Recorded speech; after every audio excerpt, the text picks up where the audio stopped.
नाशिकमध्ये भाजपच्या निष्ठावंतांना AB form मिळवण्यासाठी झगडावं लागत असताना ठाकरेंच्या शिवसेनेतून आलेल्या सुधाकर बडगुजर यांची मात्र चांदी झाली आहे। सुधाकर बडगुजर यांना भाजपकडून तब्बल 4 एबी फॉर्म मिळालेत।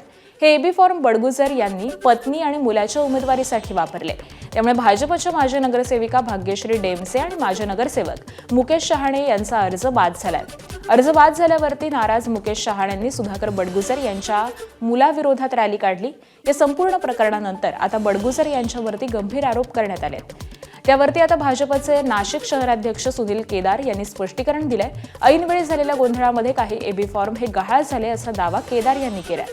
तर आपल्याला पक्षानंच एबी फॉर्म दिल्याचं बडगुजर म्हणाले। 108 एबी फॉर्म व्यवस्थितरित्या वाटप चालू होतं।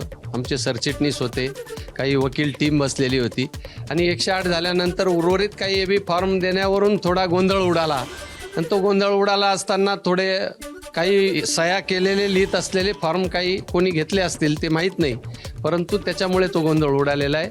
बाकी सर्व व्यवस्थित 108 एबी फॉर्म व्यवस्थित वाटप चालू होतं। नंतर जो गोंधळ उडाला त्या गोंधळात 5 एबी फॉर्मची चोरी झाली की काय झालं असं काही म्हणता येणार नाही।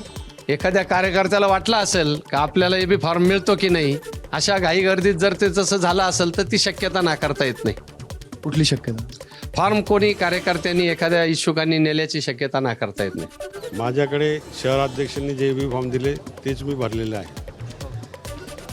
त्यांनी जे दिलेत आता कुठले मी तर पक्षामध्ये नवीन आहे।